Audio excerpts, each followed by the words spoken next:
नमस्कार दोस्तों। तो फाइनली हम आपके लिए लेके आए हैं सिंधु घाटी सभ्यता की ऑनलाइन टेस्ट सीरीज भाग 1। तो आइए इसको हल करते हैं। लिंक को ओपन करना है और यहाँ पर अपना नाम लिख देना है।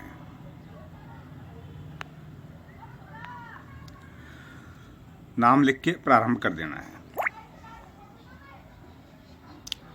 तो पहला प्रश्न हमारे सामने खुल गया है। सिंधु घाटी सभ्यता की तीसरी राजधानी दशरथ शर्मा ने कहा है। किसको कहा है? कालीबंगा को। तो नंबर 1 पर क्लिक करते हैं। दूसरा प्रश्न है, किस स्थल से युगल समाधान के साक्ष्य मिले हैं? तो युगल समाधान के साक्ष्य लोथल और कालीबंगा दोनों ही जगह से मिले हैं। तो ऑप्शन 4 को हम क्लिक करते हैं। प्रश्न 3, दिशा मापक यंत्र मिला है। दिशा मापक यंत्र मिला है लोथल से।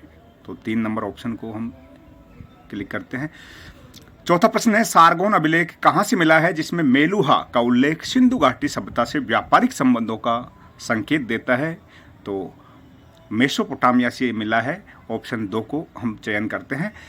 प्रश्न संख्या 5, किस पुरास्थल की खोज में भारत सेवक संस्था का विशेष योगदान रहा है? तो इसका सही उत्तर है ऑप्शन 3, आलमगीर। प्रश्न 6, पक्की मिट्टी के बने हल का प्रतिरूप कहां से मिला है? सही उत्तर है बनावली, हरियाणा। तो ऑप्शन 1 को हम चयन करते हैं। प्रश्न 7, मोहनजोदड़ो से प्राप्त एक मोहर में योगी की मुद्रा में एक व्यक्ति का चित्र है। इसे पशुपति शिव किस पुरातत्वविद ने बताया है? तो इसका सही उत्तर है जॉन मार्शल। तो नंबर 1 का हम चयन करते हैं। प्रश्न 8, पैर में सांप को दबाए गरुड़ का चित्रण मिला है। सही उत्तर है हड़प्पा। तो ऑप्शन 2 का चयन करते हैं। प्रश्न 9, सेंधो मुद्राओं का सर्वाधिक प्रचलित अभिप्राय निम्न में से कौन सा है? तो सही उत्तर है एक श्रृंग वाला पशु, एक सिंह वाला पशु। तो इसको हम ऑप्शन 4 का चयन करते हैं। प्रश्न 10, हड़प्पा वासियों की सर्वप्रमुख नदी कौन सी थी? सिंधु नदी सर्वप्रमुख नदी थी और इसके लिए हम ऑप्शन 2 को चयन करते हैं। प्रश्न 11, सिंधु सभ्यता में ईंटों को बारी बारी से लंबाई और चौड़ाई में रखने की पद्धति कहलाती थी। सही उत्तर है इंग्लिश बांड पद्धति। तो ऑप्शन 3 का हम चयन करते हैं। प्रश्न 12, तारांकित सड़कें मिली हैं, बनावली से मिली हैं। तो ऑप्शन 1 का चयन करते हैं। प्रश्न 13, किस हड़प्पाकालीन नगर में पत्थरों का बहुल रूप से उपयोग हुआ है? सिंधु घाटी सभ्यता में ईंटों का सर्वाधिक प्रयोग हुआ है, लेकिन एक नगर ऐसा भी है जहां पर पत्थरों का बहुलता से बड़ी मात्रा में प्रयोग हुआ है, वो है धौलावीरा। तो ऑप्शन 1 का चयन करते हैं। पत्थर की नींव वाले घर कौन से सिंधु स्थल से मिले हैं? सही उत्तर है कोट देजी। तो ऑप्शन 1 का चयन करते हैं। अब है सुमेलित करने वाले प्रश्न जो अक्सर एग्जाम में आते हैं। सिंधु स्थल और किस नदी के किनारे थे, इसका हमको चयन करना है। हड़प्पा। हड़प्पा रावी नदी के तट पर स्थित था। तो ए में 1, रोपड़ सतलज नदी के किनारे था। तो इसके 1 के बाद आता है ऑप्शन 4। सुरकोटदा कच्छ गुजरात में था। 1, 4, 2। बालाकोट अरब सागर में था। तो हम चयन करते हैं ऑप्शन डी को जो सुमेलित हो रहा है। प्रश्न संख्या 16, घरों के दरवाजे गलियों की तरफ खुलते थे। अपवाद रूप में किस स्थान पर घरों के दरवाजे सड़कों की तरफ खुलते हैं? तो इसका सही उत्तर है लोथल। तो ऑप्शन 2 का चयन करते हैं। तो सिंधु घाटी सभ्यता की विशेषता है कि यहाँ का नगर नियोजन बहुत ही अच्छा था और घरों के दरवाजे आमतौर पर गलियों की तरफ खुलते थे। अपवाद स्वरूप एक शहर ऐसा भी है लोथल जो सिंधु घाटी सभ्यता का बंदरगाह नगर था, वहाँ के दरवाजे मुख्य सड़क की तरफ खुलते हैं। प्रश्न 17, चावल के साक्ष्य किस स्थल से मिले हैं? तो सही उत्तर है लोथल। ऑप्शन 1 का हम चयन करते हैं। प्रश्न 18, हाथी दांत और सीप से निर्मित पैमाना क्रमशः किन स्थल से मिला है? हाथी दांत का लोथल से और सीप से मिला है, सीप का निर्मित पैमाना मिला है मोहनजोदड़ो से। तो ऑप्शन बी को हम चयन करते हैं। प्रश्न 19, हड़प्पा निवासियों द्वारा अपने नगरों से पलायन करने का सबसे युक्ति संगत कारण क्या प्रतीत होता है? तो इसका सर्वमान्य कारण है जलवायु परिवर्तन। तो ऑप्शन 2 का हम चयन करते हैं। प्रतीकात्मक समाधान कहाँ से मिले हैं? प्रतीकात्मक समाधान कालीबंगा से मिले हैं। तो ऑप्शन 3 का हम चयन करते हैं। प्रश्न 21, मर्दभांड पर गिलहरी और मोरों के चित्र के सबूत कौन से सिंधु स्थल पर मिले हैं? तो सही उत्तर है आलमगीरपुर जो उत्तर प्रदेश में है हिंडन नदी के किनारे। तो हम ऑप्शन 1 का चयन करते हैं। प्रश्न 22, हड़प्पा संस्कृति की मोहरों का सर्वाधिक प्रचलित रूप क्या है? हड़प्पा संस्कृति की मोहरों का सर्वाधिक प्रचलित रूप है वर्गाकार, तो ऑप्शन 3 का यहाँ हम चयन करते हैं। प्रश्न 23, सूती कपड़े के साक्ष्य किस सिंधु स्थल से मिले हैं?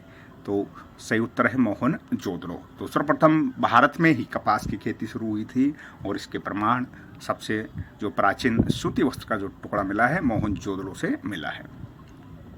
प्रश्न 24, कौन सा नरजातीय तत्व हड़प्पा स्थलों के कंकाल अवशेषों से नहीं मिला है?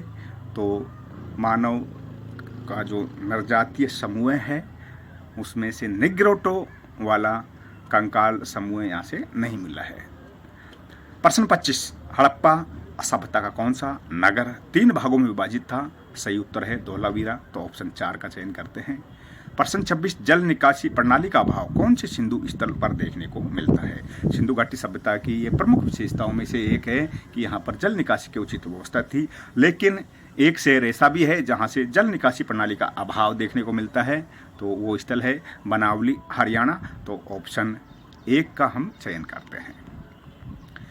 प्रश्न 27, पीतल की बनी इक्का गाड़ी और तांबे का बना रथ के साक्ष्य क्रमशः किन स्थलों से मिले हैं? तो पीतल से बनी हुई इक्का गाड़ी हड़प्पा से मिली है और तांबे से बना रथ मिला है दैमाबाद से, तो ऑप्शन डी का चयन करते हैं, ऑप्शन 4 का।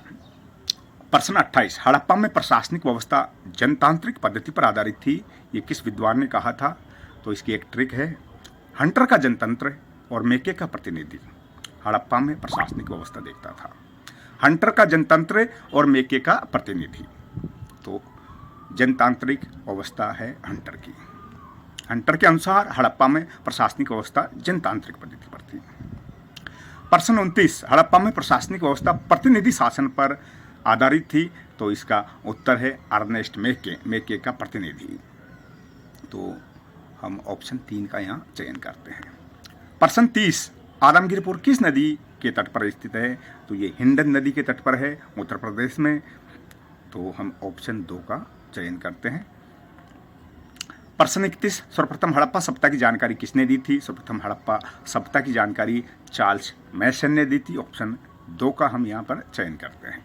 प्रश्न 32, किसकी पूजा हड़प्पा संस्कृति में नहीं होती थी? हड़प्पा संस्कृति में शिव मात्र देवी और पीपल की पूजा होती थी, विष्णु की पूजा के साक्ष्य यहाँ से नहीं मिले, तो ऑप्शन 4 का हम चयन करते हैं। प्रश्न 33 है हमारा, सिंधु सभ्यता में सड़कों की सबसे ज़्यादा चौड़ी सड़कें चौड़ी सड़कें कहाँ से मिली है? मोहनजोदड़ो से मिली है, 9.15 मीटर की सर्वाधिक चौड़ी सड़कें, तो ऑप्शन 1 का चयन हमने किया है। प्रश्न 34 है, किस स्थल से अग्निकुंड के साक्ष्य मिले हैं? अग्निकुंड के साक्ष्य राखीगढ़ी, कालीबंगा और लोथल उपयुक्त तीनों जगह पर मिले हैं, तो ऑप्शन डी का यहाँ हम चयन करते हैं। प्रश्न संख्या 35 है, सिंधु लिपि का उद्वाचन किसने किया था? सही उत्तर है आई महादेवन, तो ऑप्शन 1 का चयन किया है हमने। प्रश्न 36, निम्न में से सिंधु सभ्यता की राजधानी नहीं थी? सिंधु घाटी सभ्यता की 3 राजधानी थी, कालीबंगा, हड़प्पा और मोहनजोदड़ो, तो लोथल राजधानी नहीं थी, तो ऑप्शन 3 का चयन हम करते हैं। प्रश्न 37, फारस की मोहरें कहाँ से मिली हैं? लोथल से, सिंधु घाटी के बंदरगाह नगर से मिली हैं फारस की मोहरें, विदेशों से व्यापार होता था सिंधु घाटी सभ्यता के बंदरगाह लोथल के जरिए, तो 37 में 1 का चयन करते हैं। 38वां प्रश्न, किस स्थल की खुदाई में प्रस्तर युग से लेकर हड़प्पा संस्कृति तक निरंतर वास और सांस्कृतिक विकास का प्रमाण मिलता है? तो ये स्थल है मेहरगढ़, ऑप्शन 3 का चयन किया हमने। प्रश्न 39, आमरी संस्कृति कहाँ पनपी? आमरी संस्कृति पनपी है सिंध में, यहाँ से बारासिंगा के प्रमाण मिले हैं, तो ऑप्शन 1 का हमने चयन किया है। प्रश्न 40, किस सिंधु स्थल को गरीबों की राजधानी कहा जाता है? तो इसका सही उत्तर है बनावली। बनावली को गरीबों की राजधानी कहा जाता है, ऑप्शन 2 का हमने चयन किया है। प्रश्न 41, सिंधु लिपि में सर्वाधिक अक्षर किस आकृति में है? यू आकृति में है, तो ऑप्शन बी का हम चयन करते हैं।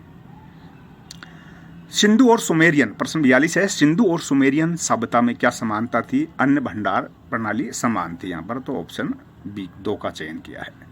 प्रश्न 43, हड़प्पा सभ्यता के नगरों में पाए गए अन्नागार के समान अन्नागार कौन से देश से मिले हैं? अफगानिस्तान से मिले हैं, तो ऑप्शन 1 का हमने चयन किया है।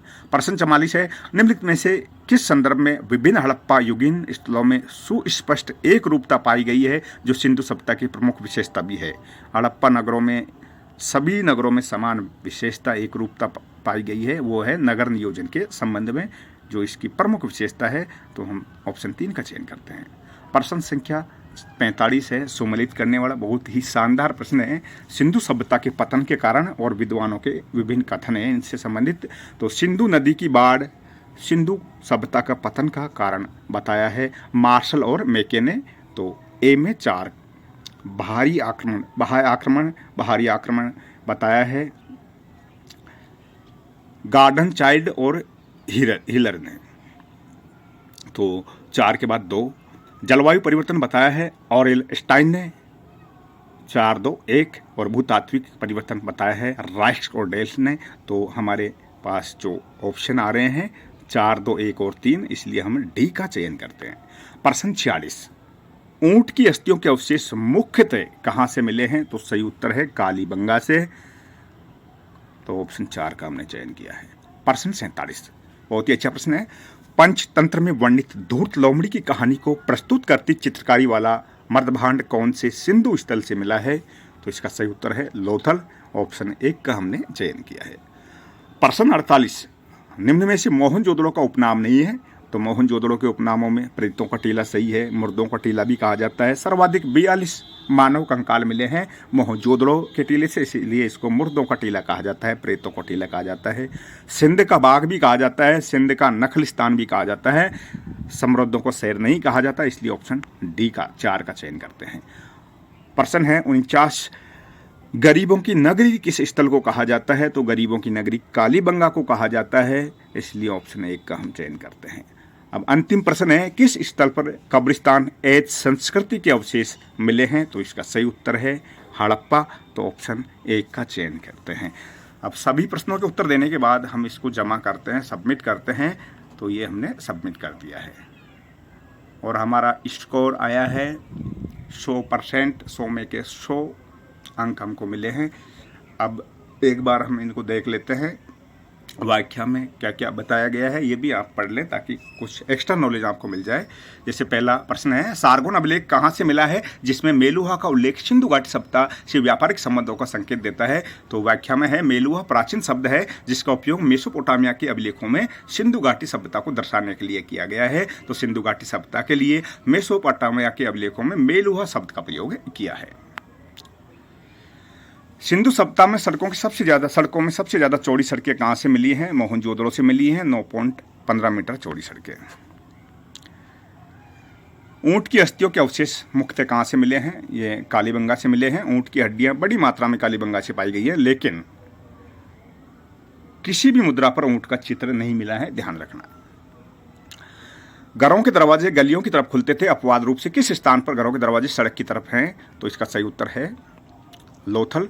सिंधु सभ्यता में घरों के दरवाजे गलियों की तरफ खुलते थे, लेकिन लोथल में घरों के दरवाजे मुख्य सड़क की ओर खुलते थे, जो एक अपवाद है। हड़प्पा में प्रशासनिक व्यवस्था जनतांत्रिक पद्धति पर आधारित थी, किसने कहा था? तो ये कथन है हंटर का। इसकी ट्रिक है मेके का प्रतिनिधि और हंटर का जनतंत्र हड़प्पा सभ्यता में प्रशासनिक व्यवस्था देखता था। तो इस ट्रिक से आसानी से याद हो जाएगा किसने प्रशासनिक व्यवस्था प्रतिनिधि शासन पर बताई है, किसने जनतंत्र पर बताई है। तो मेके ने प्रतिनिधि शासन पर आधारित बताई है और हंटर ने जनतंत्र पर आधारित बताई है हड़प्पा की प्रशासनिक व्यवस्था।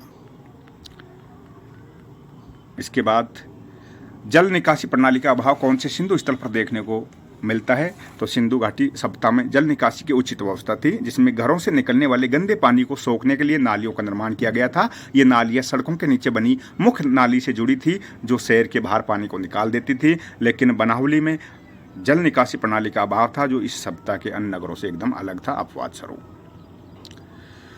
सर्वप्रथम हड़प्पा सभ्यता की जानकारी किसने दी? बहुत ही अच्छा प्रश्न है और इसकी व्याख्या देखते हैं।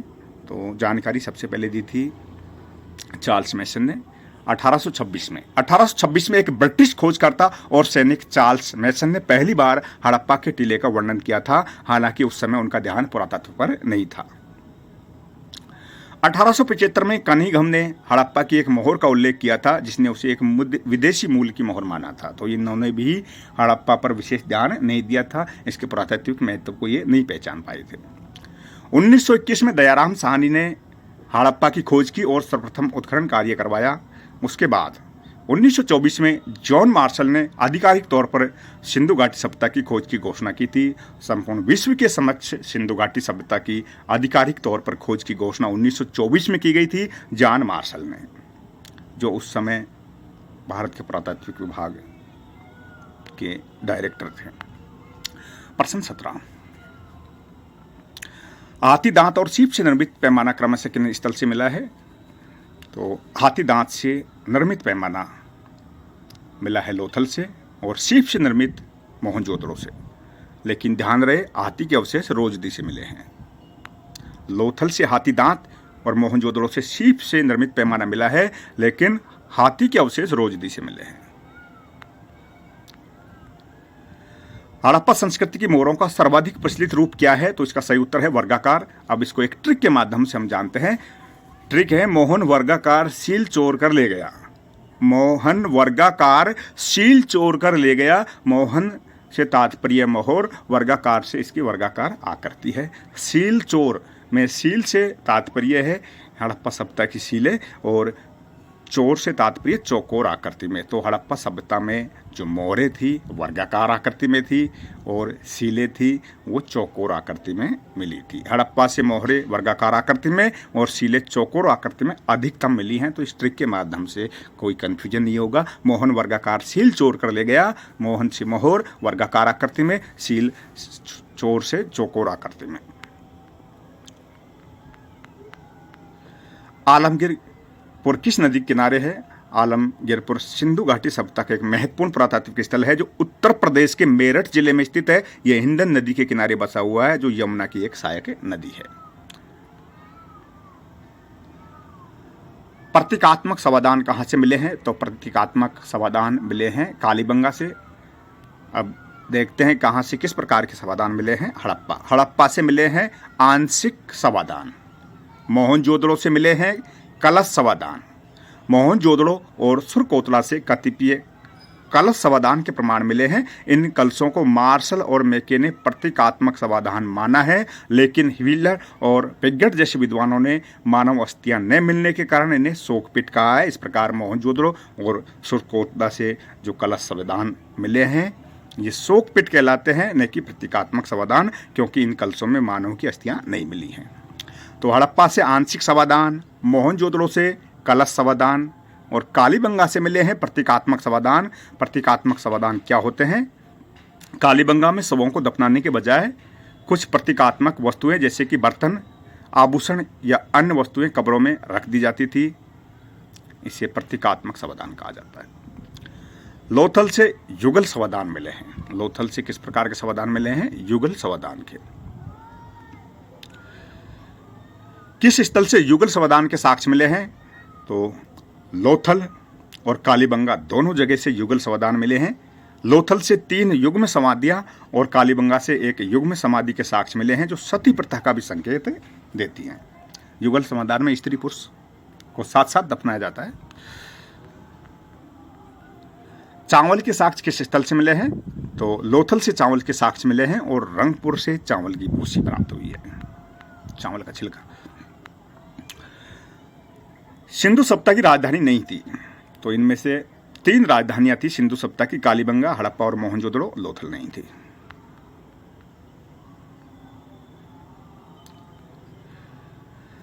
किस स्थल पर कब्रिस्तान एज संस्कृति के अवशेष मिले हैं? सही उत्तर है हड़प्पा से। हड़प्पा नगर क्षेत्र के दक्षिण दिशा में एक कब्रिस्तान मिला है जिसे समाधि R37 नाम दिया है। तो समाधि R37 भी हड़प्पा में है, नगर के दक्षिण दिशा में।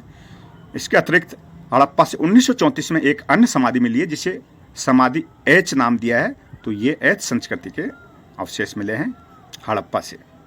इसका संबंध सिंधु सभ्यता के बाद के काल से है। तो ये हो गई व्याख्या। आप टेस्ट जरूर दें। इस टेस्ट का लिंक है हम वीडियो के कमेंट बॉक्स में डाल देंगे। आप वहाँ से टेस्ट को 1 या 2 बार दें। अगर पहली बार में सारे प्रश्न सही हो जाते हैं तो अब बहुत अच्छी बात है। अगर नहीं होते तो टेस्ट को कम से कम 2-3 बार दें। आपकी केवल टेस्ट देने से ही ये महत्वपूर्ण प्रश्न याद रह जाएंगे। तो जुड़े रहिए हमसे। अगला भाग जल्दी लेके आएंगे, सिंधु घाटी सभ्यता का अंतिम भाग 2। और जितने भी हमारे पास इंपॉर्टेंट नोट्स हैं ट्रिक के माध्यम से, टेस्ट सीरीज के माध्यम से हम इस यूट्यूब चैनल पर डालने जा रहे हैं। तो आप लोग जल्दी से इसको सब्सक्राइब कर लें और अपने दोस्तों को भी जोड़ें। धन्यवाद। प्राइम डे पे प्राइम मेंबर्स के लिए